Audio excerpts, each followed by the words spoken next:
Viewing Trident, we are, as a country, failing in our moral and political leadership in the world. I can think of no other such political decision which we have got so badly wrong. And as individual citizens in our country, it is not too late to do something about this.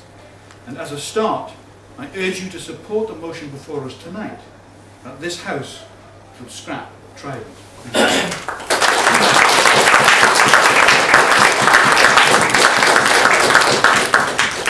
Thank you very much for that keynote speech. So now, I think from here on out we'll go standard British parliamentary procedure, 7 minutes on, 7 minutes off. So I'd like to invite the first speaker from the opposition.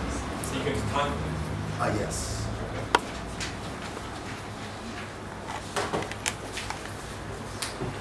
Starting now. Starts 5 minutes.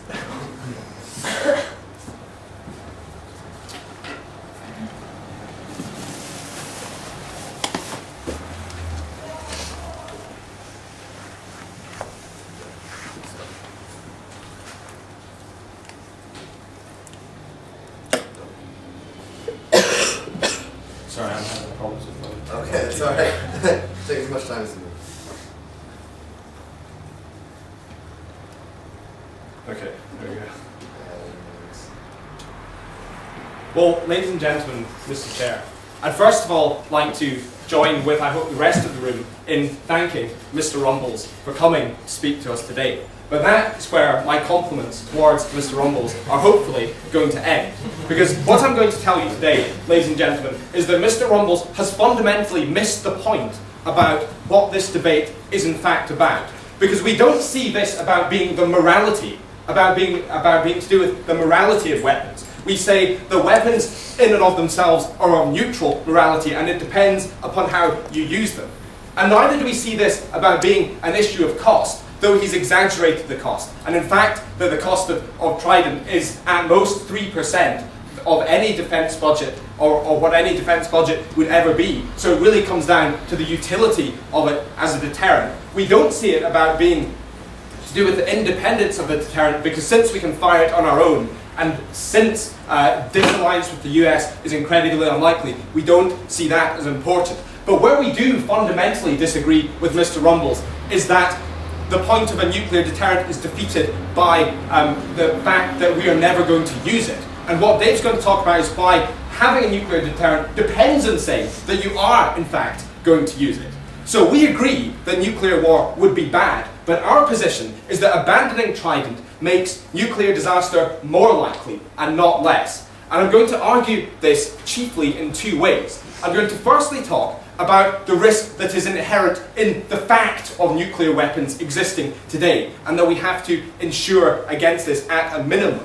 And then secondly, I'm going to talk about how disarmament and non-proliferation are not necessarily concomitants, but in fact they can be antagonistic to each other, and that by disarming unilaterally, as his own party leader tried to tell him, you in fact make the threat of more countries getting nuclear weapons more likely and not less. And my partner, Mr. Massaro, is going to take things... no thanks, if you could wait till I got going, I'd appreciate it, but I will take you later, Mr. Rumbles, if you would do me the honour. Dave is going to take things in depth, and to a depth that, frankly, Mr. Rumbles didn't really get to. And he's going to look at the nature of geopolitics and how this relates to the nuclear issue. And he's going to argue that just as game theory determines certain immutable truths about economic behaviour, so it's determinative of actions of states with nuclear weapons, and that this makes disarmament extremely improbable. And he's going to talk about how this applies to the UK in the sense of us having nuclear weapons, and in the sense of us necessarily, I'm afraid, having to be prepared to use them. And we make no bones about that. So, moving on to my first point, and this is about the fundamental naivety undermining Mr. Rumbles' case. And what we would say is that a nuclear threat is necessarily inferred, ladies and gentlemen, from the existence of the technology to produce nuclear weapons in the first place.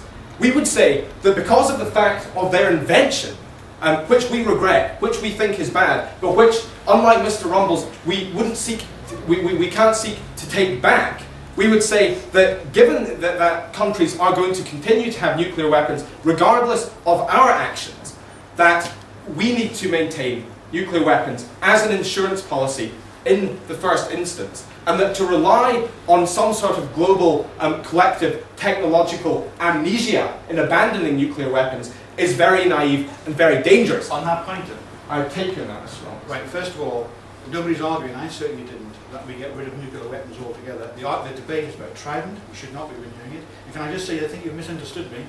The whole point is that we are talking about getting rid of Trident itself. And I've never argued that we get rid of it unilaterally, but we take it into negotiations so we get other people to disarm too at the same time. Well, indeed, Mr. Rumbles, but nobody else wants to get rid of their nuclear weapons. So if we are going to get rid of Trident, then it's going to have to be us, and it's going to have to be on our own. And since you admit that that would be a bad idea, we see this as fundamentally undermining your case. Because you tell us that the Cold War has ended, and yes it has, but all that goes to show is that the nature and the scope and the scale of the threat has varied. And what we would say is that since you can't predict what's going to happen in the future, and the only thing that we do know, unlike you, is that countries are going to continue to retain nuclear weapons, that we need to be able to say, first of all, to hostile states, we have a means of deterring nuclear attack, because if you attack us, frankly, we're going to attack you. And secondly, we say that even though you can't predict what's going to happen in the future, and that's enough to maintain nuclear threats, a nuclear threat as an insurance, that there's also a very live issue to do with non-state actors and to do with terrorists, and to do with the possibility that terrorists might get hold of fissile material from a state and create this so-called dirty bomb. And while we concede that the nuclear deterrent is no threat against terrorists, we would say that in the same way as the Taliban in Afghanistan were held vicariously liable for the attack that they sponsored on the United States on September 11th, so we need to continue with a foreign policy that says, well, if you give nuclear or chemical materials to terrorists, then we will treat that in exactly the same way as if you had fired a missile at us. We'll treat it as if you have just found an alternative means of delivery. And we say that we need to have this threat in order to prevent the spread of nuclear weapons to terrorists.